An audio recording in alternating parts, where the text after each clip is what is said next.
As of the beginning of 2020, I had 3 fully functioning restaurants, and the Pegu Club was in its 15th year, and we were still operating, and no reason to be closing those doors other than what's happened with this pandemic. In the past few months, small businesses have been clobbered by the coronavirus pandemic. Due to stay-at-home orders, a small online presence, or high overhead costs, many businesses have had to close their doors for good.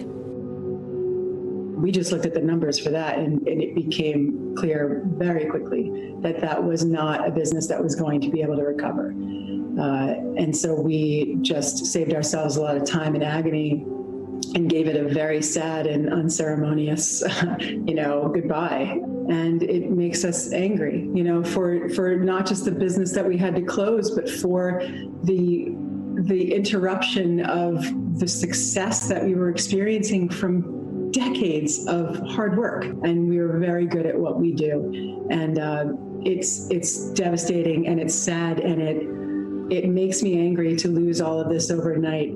Many others could face the same fate. According to a survey by Main Street America, 7.5 million small businesses are at risk of closing in the next 5 months. The 4 business owners we spoke to employed 30 people. Now they're out of work. Really, we're a boutique local brewery.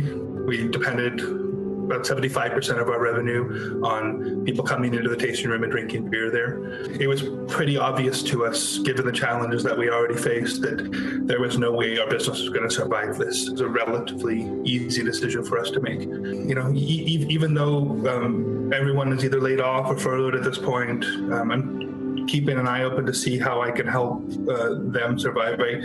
Regardless of whether I'm running a business, I want to make sure that everyone's okay. So I own an elopement and small wedding company in Savannah, Georgia. We had a space called the Savannah Cozy Chapel, where we did very small weddings, license signings, groups of 20 or less who wanted to celebrate in private in a specific kind of place. It wasn't necessarily just a financial decision. It was about being able to protect my entire business. But the saddest part about what will be lost is the space that we created. Have you processed this emotionally? 33 years of business, and now your store has disappeared. Your business is gone in the blink of an eye. If you ever had gone through, losing a parent or anybody close to you where, you have to then go and empty out the apartment, that was exactly how I felt.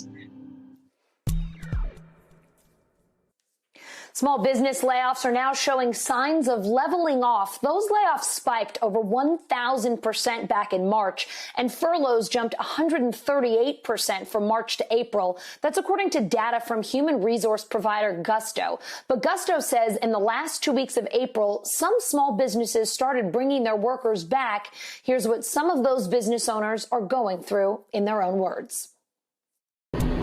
Between all 3 businesses, we're down almost 90% in sales and revenue, making it very difficult to proceed. We can't close the doors. It's a family-owned business. My brother, my dad, my little sister all work here, and we're trying to keep it going. We've been in the parking lot since 1992, so we've been around for 28 years. We don't want to lose it. Like many of you, we had to make the difficult decision to close our doors about 2 months ago. We actually made the decision before the orders were put in place by our governor in the state of Pennsylvania, and we made that decision just because there were so many things out of our control. We've tried to hire back as many of our employees as possible. Some don't want to come back yet. They feel it's too soon. They don't feel safe enough.